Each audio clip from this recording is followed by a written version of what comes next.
వాల్తేరు వీరయ్య తర్వాత 2 ఏళ్లు గ్యాప్ తీసుకొని మళ్ళీ సంక్రాంతికి బాలకృష్ణతో డాక్ మహారాజ్ సినిమా చేశాడు డైరెక్టర్ బాబీ కొల్లి. బాలయ్యతో సంక్రాంతికి వచ్చి మరో సక్సెస్ అయితే అందుకున్నాడు ఈ డైరెక్టర్. డాక్ మహారాజ్ సినిమా చూసిన నందమూరి ఫ్యాన్స్ అంతా కూడా బాబీ టేకింగ్ గురించి స్పెషల్గా చెప్పుకుంటున్నారు. కథ కాస్త రెగ్యులర్గా అనిపించినా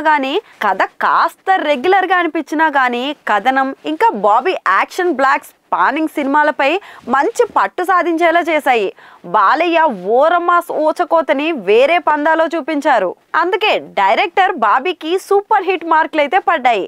అయితే డాక్ మహారాజ్ తర్వాత బాబీ నెక్స్ట్ సినిమా ఎవరితో చేస్తాడన్నది మాత్రం ఆసక్తికరంగా మారింది.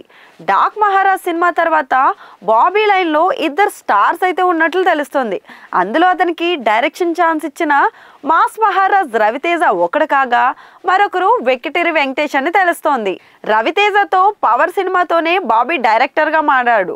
అంతకుముందు రైటర్గా పనిచేసిన అతను డైరెక్టర్గా పాస్ అయ్యాడు. ఇక అప్పటి నుంచి బాబీ సినిమా అంటే సంథింగ్ స్పెషల్ అనిపించేలా చేశాడు. అయితే డాక్ మహారాజ్ తర్వాత బాబీ వెంకటేష్తో చేస్తే వారి కాంబోలో 2వ సినిమా అవుతుంది. అదే రవితేజతో చేస్తే మాత్రం 3వ సినిమా అవుతుంది. సో ఈ ఇద్దరిలో ఎవరితో సినిమా చేసినా సరే బాబీ మరోసారి బాక్స్ ఆఫీస్ని షేక్ చేస్తాడని చెప్పొచ్చు. ఆల్రెడీ వెంకటేష్తో వెంకీ మామ చేసిన బాబీ రవితేజతో పవర్ వాల్తేరు వీరయ్య సినిమా చేశాడు.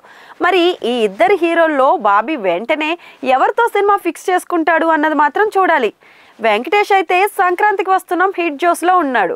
సో ఈ కాంబోలో సెట్ అయితే మళ్ళీ మరో సూపర్ హిట్ లైన్లో పెట్టే ఛాన్స్ ఉంటుందని చెప్పొచ్చు. మరి డాక్ మహారాజ్ సినిమాతో మరోసారి తన డైరెక్షన్ టాలెంట్ ఎంతో ప్రూవ్ చేసుకున్న బాబీ రాబోతున్న సినిమాలతో మరొక క్రేజీ అటెంప్ట్ అయితే చేస్తున్నాడు.